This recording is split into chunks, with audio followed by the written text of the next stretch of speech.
The local traveller would like to thank Visit Malta, Dahlia Real Estate, Ministry for the Economy, Investment and Small Businesses, and Arts Council Malta.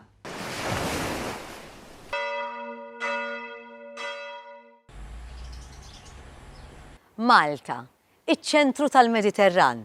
Smajnija kemm il-darba meta konna tfal u ġvera. Imma x'għamlet Malta u x'għamlu l-Maltin b'din il-pożizzjoni ġeografika vantaġġuża illi tefatna f'nofs dan iċ-ċentru.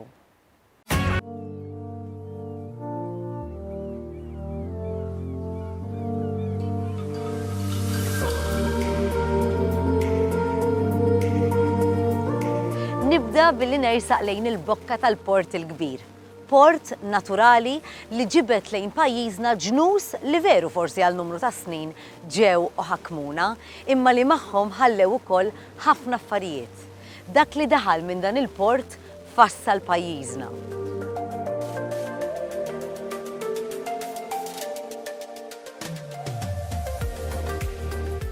Il-gżira ta' Malta qiegħda fin-nofs tar-rotot tal-baħar illi sa minn dejjem intużaw mill-Ewropa, l-Afrika ta' fuq u l-Lvant nofsani. U għaldaqstant l-importanza strateġika tagħha rridu napprezzawha għaliex huwa permezz tagħha illi ġiet xprunata l-kultura tagħna u aħna minn aħna bħala Maltin. Illum ser inħarsu ftit lejn iż-żewġ portijiet prinċipali ta' Malta, il-Port il-Kbir u l-Port ta' Marsaxlok fejn illum hemm il-Freeport, il-Port Internazzjonali ta' Malta, li huwa wieħed mill-aktar portijiet li jġib attività fl-Ewropa.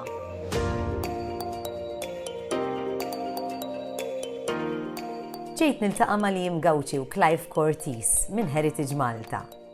U fejn aħjar nistgħu niltaqgħu biex nitkellmu dwar il-Port il-Kbir jekk mhux ix-xatt ta' Pinto, il-Florjana. Sa minn żmien il-Kavallieri ta' San Ġwan, dan ix-xatt kien ċentru ta' attività marittima li ma bħala. Liem għaliex huwa tant importanti għalina l-Port il-Kbir? Il-Port il-Kbir huwa l-qalb tan-nazzjon tagħna. U ilu hekk għal eluf ta' snin. Kważi minn xejn wasal il-bniedem hawn Malta dan il-port għamilna differenti. U sawwar niesna minn aħna llum. Issa sintendi ma kienx dejjem daqshekk importanti u għandna naraw li mbagħad mal-wasla probabbli tar-Rumani u tal-Kartaġiniżi beda jieħu l-importanza tiegħu. Aħna qatt ma konna pajjiż bl-Ingliż jgħidu li kellek hinterland. Jiġifieri aħna konna blata bil-port. Ma konniex port fejn imbagħad għandek foresti u għandek l-agrikoltura warajk, aħna konna blata u hemm port importanti ħafna u strateġikament konna kważi laqqas tista' tgħid li aħna dejjem ngħidu aħna strateġikament tajbin ħafna. Imma Lampedusa, Pantellerija hija ħafna iktar strateġikament aħjar minna, għandha ħafna iktar ħdura minna, imma m'għandhomx il-port li għandna aħna. Allora dak il-port huwa essenzjali biex inti tifhem Malta min hi. Issa, il-port huwa naturali kif inhu, però ma kienx żviluppat hekk minn dejjem, jiġifieri x'kien il-bidu tiegħu? Dik naħseb kważi anke meta tara jien nieħu gost nieħu l-eżempju tar-rapport li għamlu l-Kavallieri qabel ma ġew hawnhekk. Dan ma setgħu jsibu xejn tajjeb. L-unika ħaġa li sabu qalu isma' il-port huwa naturalment tajjeb ħafna, tista' toqgħod kwalunkwa flotta u n-nies li hawn huma adattati ħafna għall-baħar.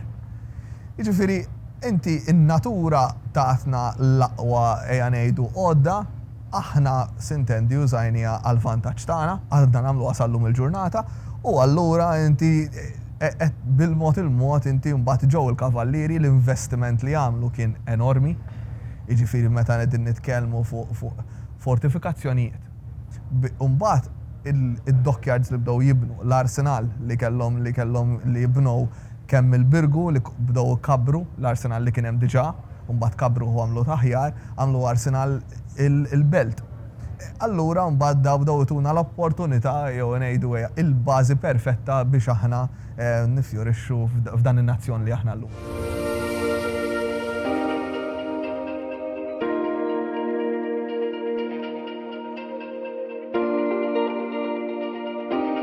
Li nixtieq nistaqsiki, ovvjament għax aħna konna dejjem maħkuma qabel riċenti. Allura x'vantaġġ kien għall-Maltin u kif għamilna kif għamilna din il-ħbiberija bejn il-Maltin u min kien qed jaħkimna? Din hija xi ħaġa li forsi l-istorja ma rridux inbidluha, imma rridu nibdew nitkellmu fuq storja ġdida. L-istorja ġdida u aħna ħallejna lil min jaħkimna għax kien jaqblinna. Dik hija xi ħaġa li rridu nifhmu. Aħna kien jaqblinna li ikunaw il-kavallerija Malta, issa mhux qegħdin ngħidu li daw tagħna l-aqwa opportunità li seta' jkollna kieku aħna konna indipendenti. Imma inti trid tifhem x'kienet jiġri madwar l-Ewropa. Aħna ħallejna l-kavallerija u hekk għax daw bdew ituna opportunitajiet ta' investimenti, ta' liġi tal-baħar li kienet fuq livell ta' pajjiżi li kienu ħafna iktar b'saħħithom minna. Daw ituna opportunità li aħna ikonna imħażen fil-port tagħna li inti sawret l-idea li aħna bl-Ingliż jgħidu a nation of shopkeepers. Aħna għandna ħanut kbir. Aħna għandna ħanut li l-affarijiet li hemm ġodda il-ħanut tal-merċa ta' Malta, il-merċa kollha ridna nġibuhom minn x'imkien ieħor. Allura aħna nofru servizz, aħna ejja hekk nbeħħulek is-servizz. Ejja hekk ixtri minn għandna u noħdulek sib il-bastimenti, noħdulek sib l-investimenti tiegħek, il-flus tiegħek. U daw l-affarijiet li qed ngħid kienu jsiru fi żmien il-kavallieri. Saru fi żmien l-Ingliżi u jekk tirrealizza għadna nagħmluha sal-lum il-ġurnata. Illum nagħmluha naqra taħt il-kappa tagħna. Ejja, qegħdin nagħmluha taħt immexxu aħna. Eżatt, qed immexxu. Min ħadd ieħor irridu, imma li huwa interessanti huwa li l-burġważi jew inkella il-merkanti Maltin, il-middle class li llum insejħulhom middle class, dak iż-żmien ma kinux jsejħulhom hekk. Dejjem mexxew huma, dejjem iddeċidew huma. Dak il-businessman li kien hawn Malta iddeċida li jħalli l-ordni tibqa' hekk. Iddeċida li x'inisu beda jiddejjaq mill-ordni fetaħ il-bibien għal Franza. X'in irrealizza li Franza ma setax ittieħ l-opportunità li ħajtuh l-Imperu Ingliż. Biddel il-liġi u l-Kostituzzjoni tad-dinja, mhux tad-dinja tagħna stess, biex neħilsu mill-isqallin ma jiġux l-isqallina u Malta u jiġu l-Ingliżi. Aħna meta telqu l-Franċiżi teknikament bil-liġi internazzjonali kellhom jiġu jew il-kavallieri jew ir-re ta' Napli. Imma le, aħna ma ridniex, aħna ridna li jiġu l-Ingliżi li kellhom l-aqwa flotta fid-dinja biex jipproteġu l-merkanzija tagħna biex immorru fejn irridu aħna. Inkredibbli meta tispjega ħiliek, onestament, wieħed vera japprezza meta tħares lejn l-istorja b'dal mod ħaj. Issa jinta xkont se nistaqsik għaliex ovvjament bħala turist Malti jew bħala aħna bħala Maltin, meta niġu l-port il-kbir, naħseb jiena xorta għadna ma nafux fejn għandna mmorru u xaw ta' storja li wieħed jista' jieħu pjaċir jara. Il-port dejjem kien jisu forsi assoċjat ma' dockyard, mal-ħmieġ ta' xogħol, ta' nugrufun, dan. U rridu nibdew nirrealizzaw li dan kien parti minn kif ġiet maġuna Malta. Imma jekk tħares il-fuq, tara d-dettall u tibda tifhem ftit iktar. Qegħdin il-waterfront, inti tibda tara dawn l-imħażen kollha li bena l-Gran Mastru biex qisu jagħti spinta lill-merkant Malti li qed ibih il-qoton lejn Marsilja, li qed iġib il-bżar u qed iġib is-safron mill-vant tal-Mediterran, iġibu u mbagħad ibieħħu lill-Ewropa. Tibda tħares tgħid mela għalhekk inbena l-waterfront. Il-Gran Mastru kien ġab skuża lill-Papa isma' għandi bżonn knisja viċin il-port biex il-baħrin jistgħu jisimgħu qudies. Imma jekk taraw għad il-kappella hija sabiħa ħafna ma ċkejkna ħdejn mbagħad l-imħażen enormi li hemm ħdejha. Dejjem biskuża ta' reliġjoni għanejdu għamilna naqa' biċċa business tajba biex nibnu dawn l-imħażen. Imma dawn l-imħażen tista' tarhom bnihom Perellos, bnihom Karaffa iktar il-qudiem lejn il-pixkerija u tibda tara dan l-evoluzzjoni. Id-dwana, l-binja ta' dwana tagħna hija fost l-aqdem binjiet fl-Ewropa li nbnew bħala dwana u għadha tintuża bħala dwana. U l-istess, id-dwana qed iġġib il-flus, qed iġġib it-taxxa minnha, minn dik it-taxxa inti ħadd tibni il-bastjuni, ħadd tibni il-lighthouse, sempliċement imbagħad nitlu fi żmien l-Ingliżi. Inbena l-breakwater. Il-breakwater għamlu taxxa tal-breakwater fuq l-imbit. Sintendi għax biskuża li jisma' għandna bżonnu għall-merkanzija ħankomplu nkabru l-port. Dejjem biskuża ta' ejja nkabru kienu jiżdiedu dawn it-taxxi u Malta komplit tissawwar. Inħarsu lejn id-dettall u tħares il fuq dik hija s-sabiħ tagħha u tara storja wara kull ġebla li għandna fil-port.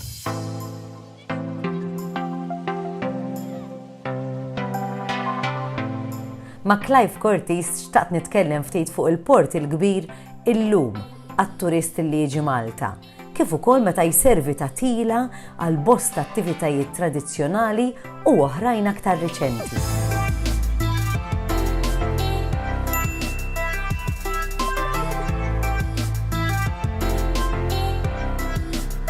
Clive, inti tagħmilha ma' ħafna nies Maltin u barranin li ddawwarhom ukoll hawnhekk għax ovvjament jinteresshom dal-port il-kbir. X'joffri il-port il-kbir illum il-ġurnata sa fil-preżent? Illum il-port il-kbir joffri l-istess faxxinu li joffra il-viżitaturi ta' 100, 200 saħansitra ta' 300 sena ilu.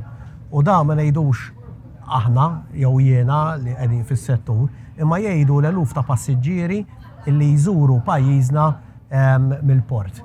Il-location fejn qegħdin aħna llum hawnhekk huwa l-Cruise Liner Terminal fejn is-sena l-oħra il-fuq minn 300 vapur daħlu fil-port il-kbir u ġabu magħhom il-fuq minn 650,000 passiġġier.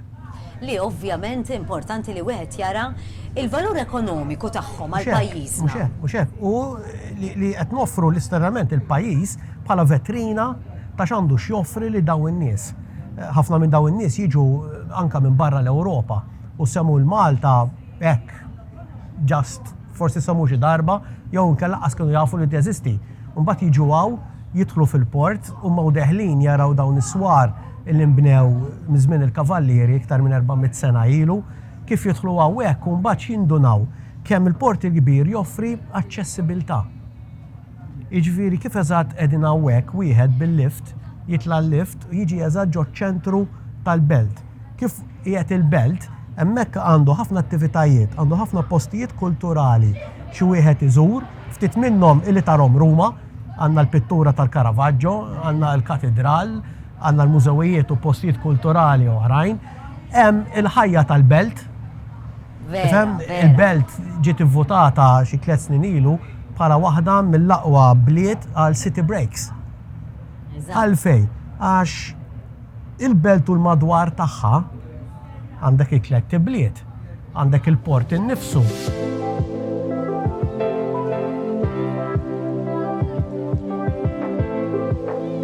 Apparti minn hekk, wieħed jista' jaqsam faċilment lejn naħa l-oħra tal-port, lejn il-3 bliet.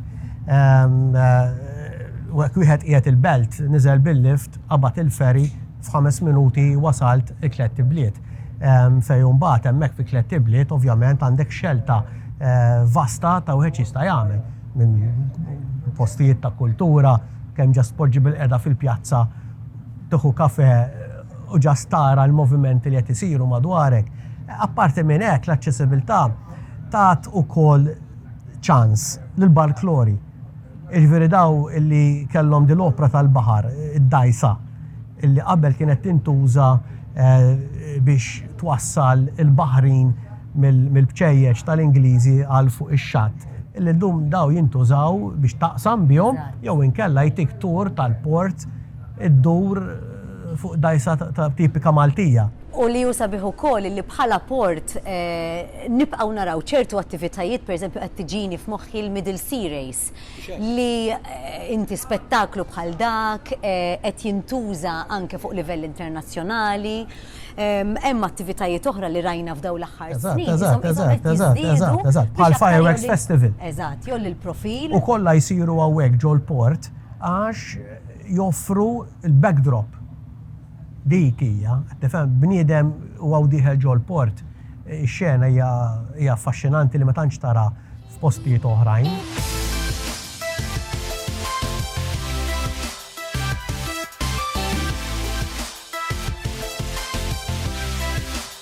Naħseb il-valur tiegħu wieħed irid jarah fuq livell storiku, ekonomiku, kulturali. Eżatt.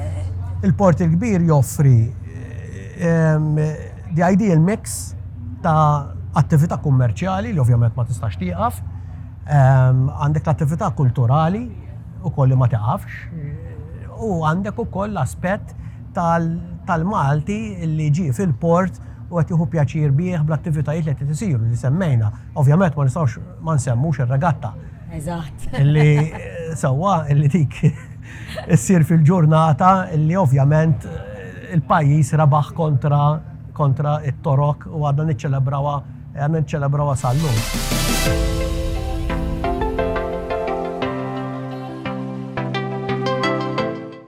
If you're enjoying my local travels around Malta and Gozo, then make sure you like, share with all your friends and subscribe for more.